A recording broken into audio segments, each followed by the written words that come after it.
But this just gives you an idea of how much stuff, how many new drugs are in the pipeline for managing eczema. We've been treating eczema with the same few treatments for many, many years, if not decades. But there are new treatments coming.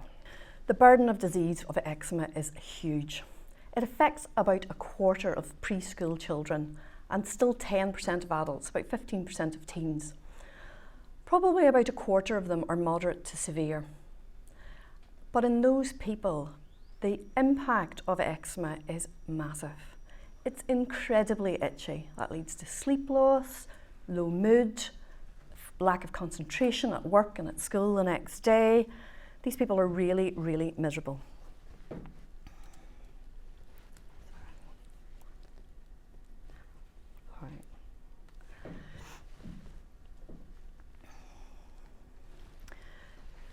Now, we've known for quite a number of years, early work on the pathogenesis of eczema, that it's a multifactorial disease. There is both a genetic component and environmental components.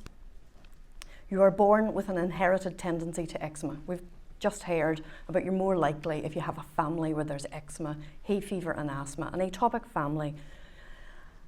And actually, probably in about 50% of those, it is a filaggrin defect, and these are barrier proteins. So the skin is born with faulty skin. By day 2 of life, you can tell that the skin is dry and that it is losing water.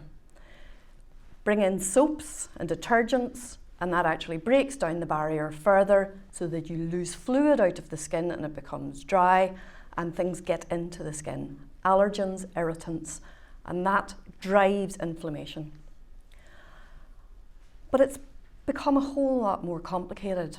And with that, that gives us new ways of trying to target treatment. We know now that it isn't just that there's this barrier defect and these barrier proteins, and in lipids, there's a reduction, the skin has got less lipid in it. But we know that there is a huge amount going on within the dermis. Inflammation, there is a drive from Th1 to Th2 cytokine. There's a switching, and that switching towards Th2 cytokines, which are pro-inflammatory, correlates with the severity of your eczema. So the more severe your eczema, more of these Th2 cytokines, IL-4 and IL-13 in particular, help to drive eczema, and IL-31 is the other important one, and that drives itch. And itch is the thing that drives people crazy. There's lots more going on up here. I'll mention them briefly.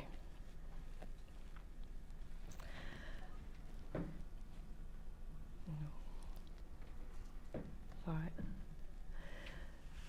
Now by trying to target our treatments, the first thing I mentioned was this barrier.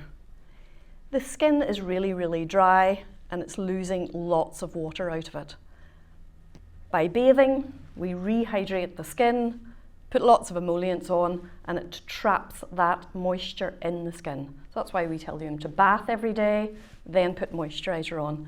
And that's really, really simple. And actually, I'll show you throughout these trials, and even these trials of new biologic drugs, that the bathing and putting on more emollients actually helps, still helps, no matter how severe your eczema is. And we've known for years, we've been using the topical steroids since the 1960s. Everybody's now scared of them, but they work incredibly well. They are anti-inflammatory. And no matter, the other take-home point is, no matter how much moisturizer you put on and how much you bath, unless you actually put some topical steroid on, you will not dampen the inflammation. When it's dry, people come in and say, oh, I used the moisturizers, they didn't work. And I say, what did they not work for? Well, they didn't take the eczema away. They don't. The moisturizer treats the dryness. Steroids needed. Calcineurin inhibitors, tacrolimus, it's incredibly, incredibly helpful. That is steroid sparing. So in places like your face, your groin, axilla, places where you worry about steroid atrophy, these work, and they are anti-inflammatory, but they're also immunomodulating. So anything that is immunomodulating can theoretically have an increased risk of infection and actually skin cancer. Light treatment, we've been using that for years. That's anti-inflammatory and is actually immunomodulating as well. And that's really useful. It reduces bacteria and it actually helps to restore the skin. It's less dry and that upregulates flagrin, that barrier defect. Now we have been using immune suppressants for years. Cyclosporin, methotrexate, mycophenolate, azathioprine. I actually never use azathioprine. Azathioprine is very immunosuppressant and there's a very high risk of skin cancer with azathioprine. With cyclosporin and mycophenolate, it's slightly increased. Methotrexate is actually a very safe and useful drug and you can use it for many years and it works very well. It is immunosuppressant, but it's also anti-inflammatory. But it sometimes just does not work. We've got lots of patients with horrendous disease and they have cycled through every immunosuppressant that there is and they are still not any better. These do tend to be the older teenagers and into adulthood. And in children actually, if we treat them very early with a course of immunosuppression for 9 months, they will often get a lot better. But some don't and we need to move on to something else. Now omalizumab was the first targeted treatment that ever came onto the market. And actually, it blocks IgE. Now, it came onto the market for asthma, and actually that's probably where it should stay. These are both IgE, both of these diseases have very high IgEs. You'll often check an IgE and it's over 5,000 in a child with eczema. So why does this not work? Well, it doesn't. It does not work very well. There are handfuls of case reports, but there are a few very small randomized controlled trials and there was no reduction in eczema severity. So, unfortunately, if you have a patient with bad asthma and you put them on this, their eczema is not going to get any better. Probably actually, these patients do quite well with methotrexate. So, the next treatment that was in the pipeline and is now licensed is dupilumab. Now, dupilumab blocks IL-4 and 13, and those are the two cytokines that I told you help to drive eczema. It's given by subcut injection every 2 weeks. There have been lots of trials and it is now licensed. It is now approved by NICE and it has been proved by SIGN for both adults and now adolescents in the last 2 weeks. And the data for this is much, much better. You can see reduction with placebo. So why is there such a big placebo? There's a very big placebo rate in all eczema trials. It is characteristic. It is well over 20% and in some it reaches about 50%. If you're using steroids along with it, it reaches 50%. And if you are only using an emollient, because they're putting the moisturiser on, and they don't normally put their moisturiser on when they get in this trial and they were being phoned or they're coming up every 2 weeks and they're putting the moisturiser on, they get a huge placebo effect. However, your very severe patients are all putting moisturiser on, they're not getting any better. And they've got a huge improvement with the dupilumab. And this is for their eczema severity, and this one down here for itch. And these were the other studies where you had topical steroid. Again, you can see this placebo rate, but you see a huge improvement in the eczema severity. And these are the patients achieving clearance, which is quite a lot, and an EASI 75. Now, the EASI 75 really means an EASI 50 is a 50% reduction in your severity scores, 75 is 75%, and 90, which is very difficult to achieve. So you get that with psoriasis, but you don't get it with eczema. So what about adverse effects? People come in and they think that the biologic is going to be a magic cure, that they're going to get side effects, and you do get a lot of side effects from the immunosuppressants, but that they're not going to get any when they're using a biologic. And actually, I normally have to tell them that actually, unfortunately, you do get side effects from biologics too. They aren't a magic cure. And actually, the commonest side effects are a nasopharyngitis. These people often feel like they've got the cold for 6 months. They've got a sore throat and a bit of a runny nose. And the other important one is conjunctivitis. Now, in the trials, the conjunctivitis was about 10%, but in the real life data is probably over 20%. And that is the commonest reason that patients have to come off dupilumab. So that is not going to be the only answer. We need something else. So while we are starting patients on dupilumab, we will often start them on eye drops at the same time. When they've looked at these patients and they have had their eyes tested before they go on to dupilumab, about 28% of patients with eczema have pre-existing allergic eye disease. And even if they don't have allergic eye disease, they don't have allergic conjunctivitis, they have a dry eye. So not only is their skin dry, their eyes are dry.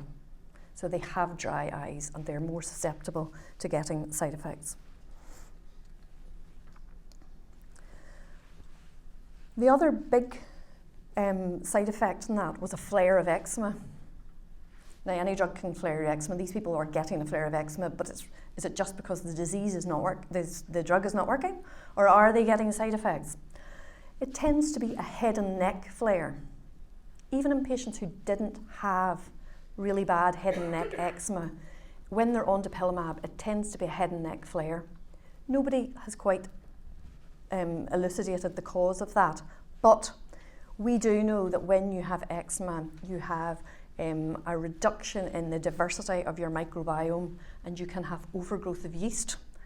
And the head and neck is a very yeast-like area, so it may be associated with that, and it often does improve with itraconazole. So if you give them a course of itraconazole, you can settle it. So how does it compare? I said people come in and they want a new drug. I don't want any of those old drugs, I want new drugs. Well, actually, it compares very well. And this is comparing to cyclosporine. This is the only one out there with comparing to an old drug. 12 to 16 weeks, dupilumab, EASY 50 and EASY 75 was superior. At 24 to 30 weeks, it was even more superior, and that's because there's a bit of a fall off. Cyclosporine works very well to start with, and you sort of fall off a bit. So the next things that are in the pipeline are the IL-13 specific blockers. So the dupilumab was IL-4 and 13, but you can block IL-13 on its own. And tralokinumab and lebrikizumab are two of these. These just work in a slightly different way to block IL-13. Tralokinumab is I'll mention first just because it's the one that is in phase 3. And actually here again you see that huge placebo rate. This is an EASY 50. So you can get to a 50% improvement by just putting on loads of moisturiser. These were slightly less severe patients who were in the early trials. However, when you get a really severe patient, and actually to get 75% clear, actually these were vastly superior. And this is SCORAD, which is a different eczema score than the EASY. Secondary endpoints. Here you've got the SCORAD, which is a different score, and actually itch and their quality of life. And they're all greatly improved. Lebrikizumab is just in phase 2, but you can see improvement, EASY 50 again, not much of a difference, EASY 75 more, and you're getting more people who are clear or nearly clear.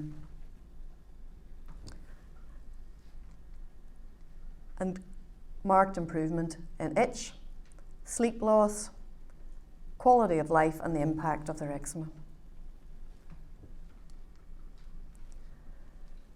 So the last cytokine that I told you that was helped to drive eczema, but in particular the itch of eczema, is IL-31. And there are IL-31 receptors in the skin, and we know that that drives itch. And this is still in phase 2, just about to start phase 3, but you can see, and this allowed steroids, but you can see again, you've got that high placebo rate, but it was superior to placebo, and in particular when you were reducing itch.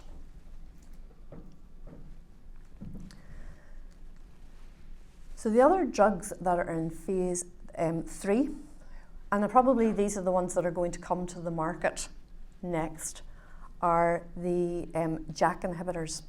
And these target within the Th2 cell. And to try and understand them, you understand these. So this is the JAK-STAT pathway, and it helps to modulate lots of things within our Th2 cells.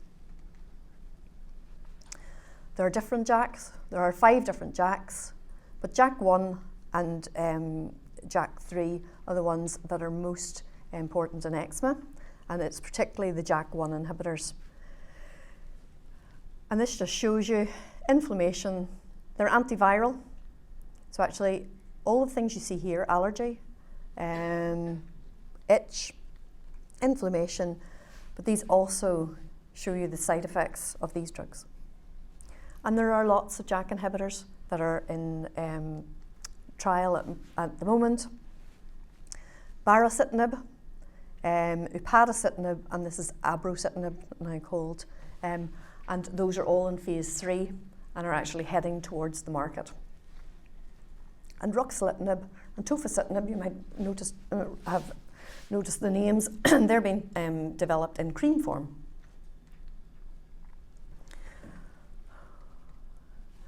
So baricitinib is probably the first that will come to the market. It's in phase 3, and it is superior to placebo in their skin clearance and those who reached EASI-75, and that's the one that's harder to reach.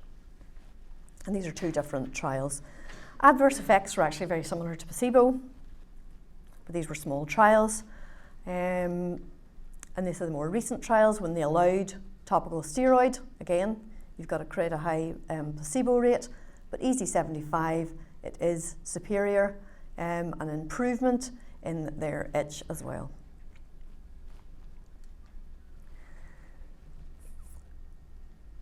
This is into phase 3 data. Again, you see this IgA response, and IgA is your global assessment, how clear you get, and this EASI-75, and it's very superior to placebo.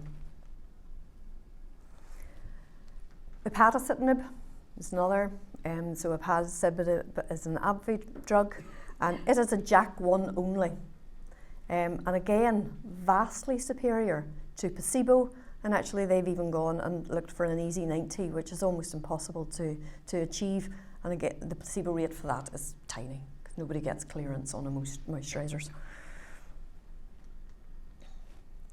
And again, this is our data on improvement in the SCORAD and their itch and quality of life.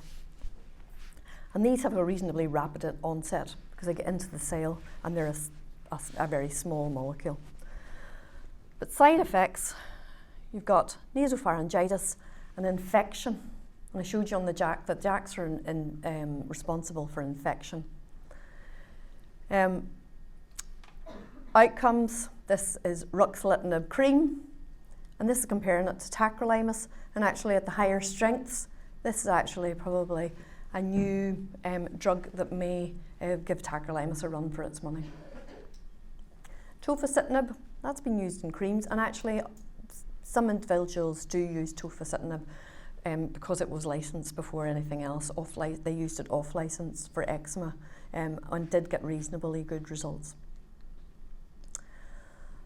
But there are potential side effects, and growth and maturation of lymphoid cells, these actually you can get neutropenia, you can get a drop in your platelets, that you can get herpes simplex, herpes zoster. These may not be any less immunosuppressing than cyclosporin or any of the drugs that we've been using before, but they do work in patients who've really severe disease who've not responded to those. But when patients come in and say, I don't want any of those drugs, I want a new one, actually, those other drugs work well, and we know the safety profile of those drugs. We've been using those drugs for 40, 50 years. We know what they do.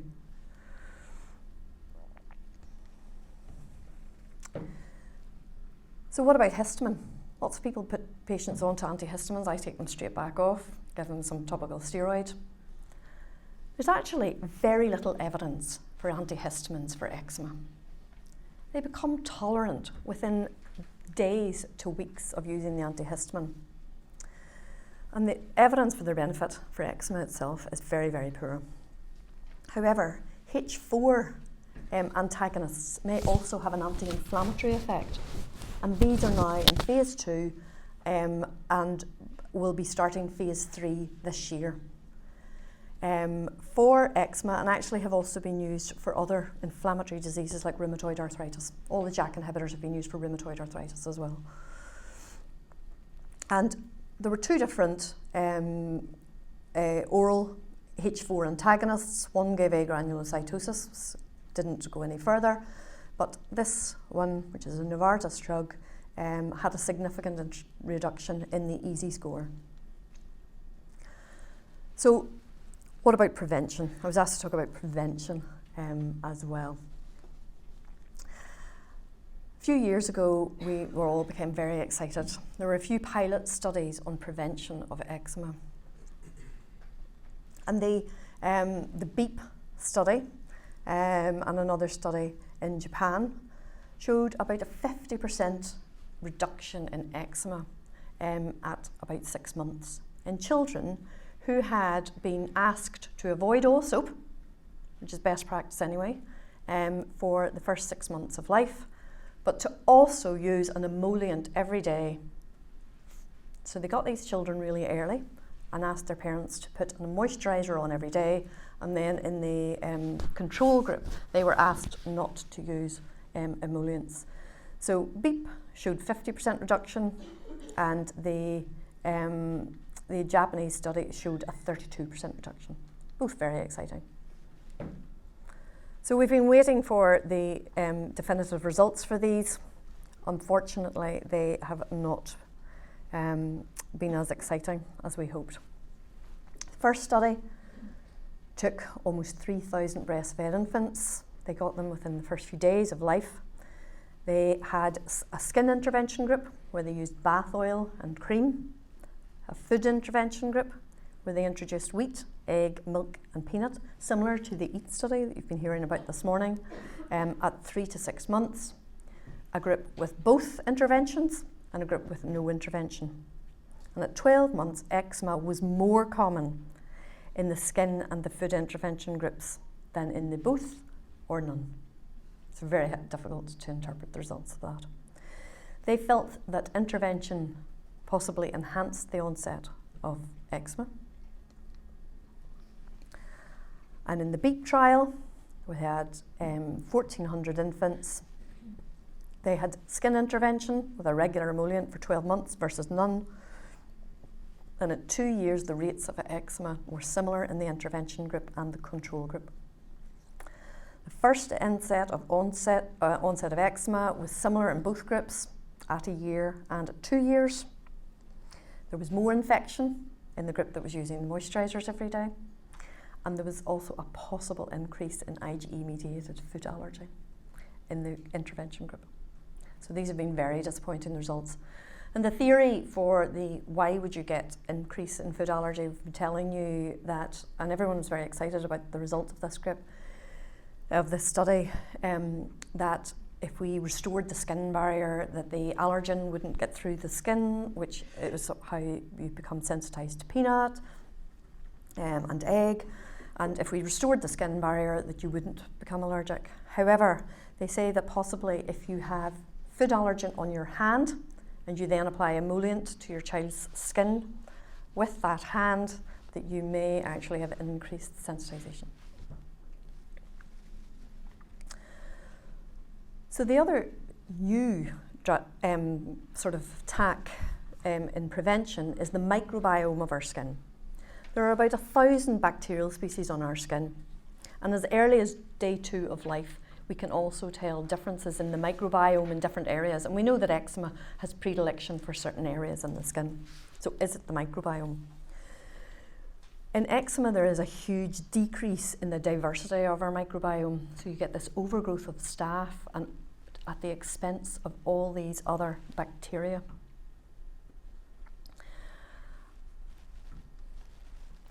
And this is a really advancing area now that they've cracked all the cytokines. We know that staph grows on your skin in lesional areas of skin, and it does lots. It actually can stimulate keratinocyte proteases that drive inflammation. It can make your skin more leaky, so stuff gets through the skin. And there are lots of pro-inflammatory things and antimicrobial peptides associated with severity of eczema. And the new